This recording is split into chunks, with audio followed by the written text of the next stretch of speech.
तर हाय माझ्या YouTube family, माझ्या चॅनलमध्ये तुमचं स्वागत आहे। तर मी आज बनवणार आहे वांग्याची रेसिपी। तर भाजी बनवण्यासाठी मी घेतलेले आहे वांगे आणि ते चिरून घेतलेली पण आहे। मी अशा प्रकारे चिरलेले आहे, बघू शकता 4 भाग करून मी कापलेले आहे। तर याची सामग्री काय आहे ते तुम्हाला दाखवते।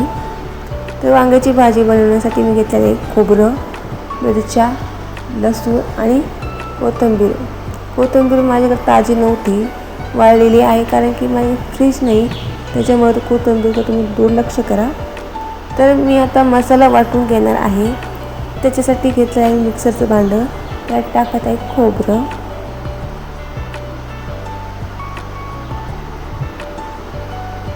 आणि शेंगदाणे टाकत आहे।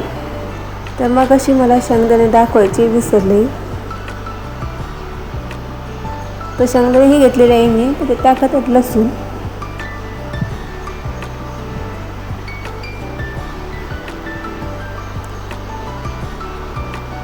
घेतलेले आहे। आता टाकत आहे मी मिरच्या आणि कोथिंबीर।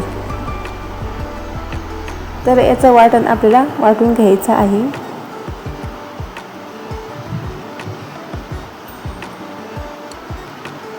तर हे वाटण वाटूनही झालेले आहे माझं।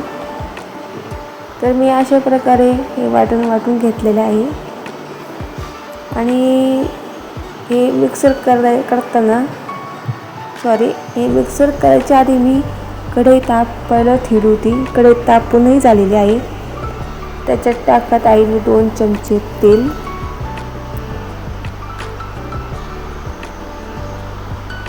मग तेलात सोडत आहे मसाला।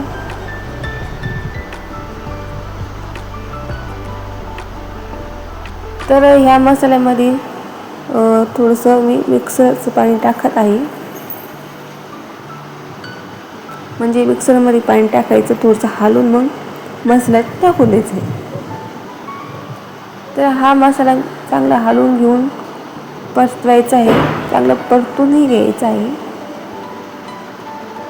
तेल सुटूपर्यंत परतलेला आहे हा मसाला आणि अशा त्यात टाकत आहे मी वांगे।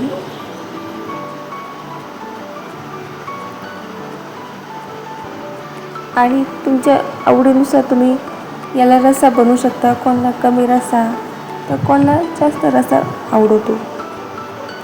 तर याच्यात टाकायचं आहे हळद आणि चवीनुसार मीठ।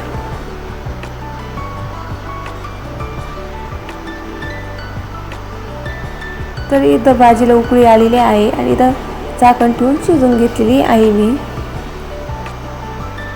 तर हे बघा वांग तयार झालेलं आहे। तर तुम्हाला वांग्याची रेसिपीचा व्हिडिओ कसा वाटला कमेंट करून सांगा। माझ्या व्हिडिओला लाईक करा, शेअर करा, कमेंट करा आणि सबस्क्राईबही करा। मला जास्तीत जास्त सपोर्ट करा। Bye bye.